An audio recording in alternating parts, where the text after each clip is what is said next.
Hello, Bacho. Let's see a given question. The question says, given below are two statements. One is labeled as assertion A and other is labeled as reason R. Assertion A given a beam of electron shows wave nature and exhibit interference and diffraction.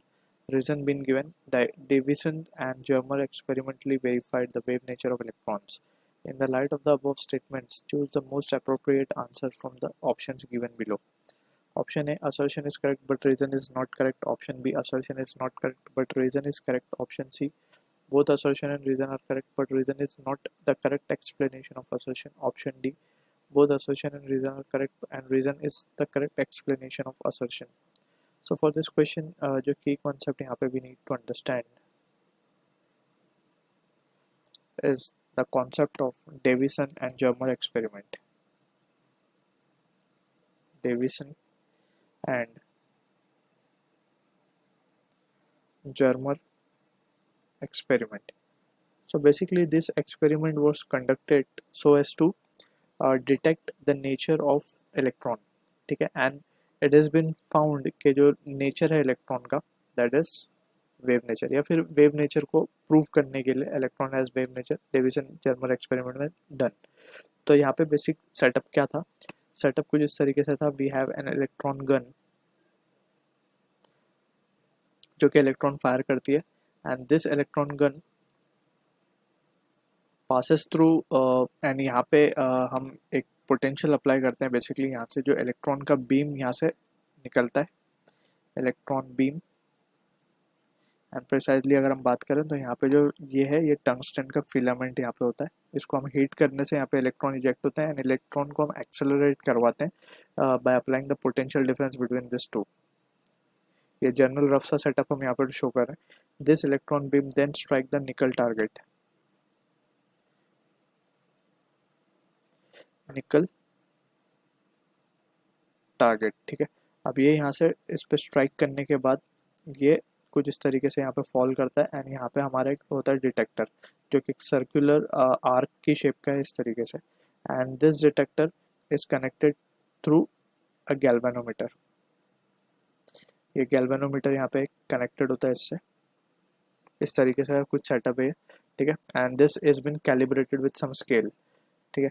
तो यहाँ पे it is been found experimentally के at angle theta, इसकी basically it is the range that is been given between, ये potential को vary किया गया और ये एंगल को वेरी किया गया, and it is been observed के जो इलेक्ट्रॉन स्कैटर्ड हो रहे हैं इस सरफेस पे और we can say this detector पे. तो वहाँ पे गैल्वेनोमीटर जो है हमारा डिफ्लेक्शन शो कर रहा है.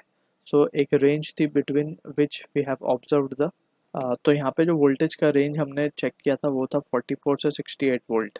ये रेंज पे हमने वोल्टेज को वेरी किया, तो पता ये चला at angle 50 degree and voltage 54 volt जो इंटेंसिटी थी इलेक्ट्रॉन बीम की वो बहुत हाई थी, राइट.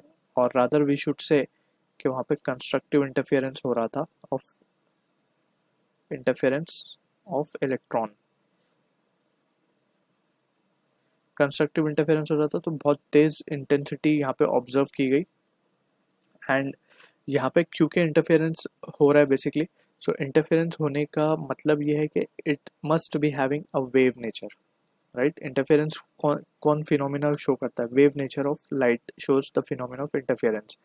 ऑल्सो यहाँ पे डी ब्रोगली की जो वेवलेंथ है, de Broglie basically in his hypothesis he set के light has both nature, or we can say electron has both nature, that is the nature of particle as well as the nature of wave, ठीक है ना. अगर कोई particle moving है तो उसके साथ वेव एसोसिएटेड है, that is what the de Broglie hypothesis is. So according to de Broglie wavelength, अगर हम चेक करें फॉर्मूला इसका अकॉर्डिंगली, वोल्टेज वेरिएशन के साथ जो फॉर्मूला हमने पढ़ा है वो है 1.227 divided by under root of V in nanometre. तो ये रिजल्ट जब 54 वोल्ट यहाँ पे वैल्यू डाली गई तो ये वैल्यू निकल के आई 0.167 नैनोमीटर, ठीक है. सो ये लैम्डा जो मिला हमें, ठीक है ना, बाय डी ब्रोगली के जो लैम्डा हमें कैलकुलेट किया that is 0.167, that is very much closest to the lambda जो कि कंस्ट्रक्टिव इंटरफेरेंस से कैलकुलेट किया गया था, that is lambda equals to 0.165 nanometre. तो हम देख सकते हैं कि दोनों बहुत ही क्लोजेस्ट वैल्यूज मिली थी, जो कि ये प्रूव कर रही थी कि electron has the nature of wave and it also exhibit interference and diffraction phenomena। so अगर हम assertion देखें तो that is correct या फिर true बोल सकते हैं, ठीक है। Davis and Germer experimentally verified wave nature of electron, that is also the correct and it is correctly explaining the assertion, so option D will be the correct answer। both assertion and reason are correct and reason is the correct explanation of assertion। so I hope you understood the solution। all the best।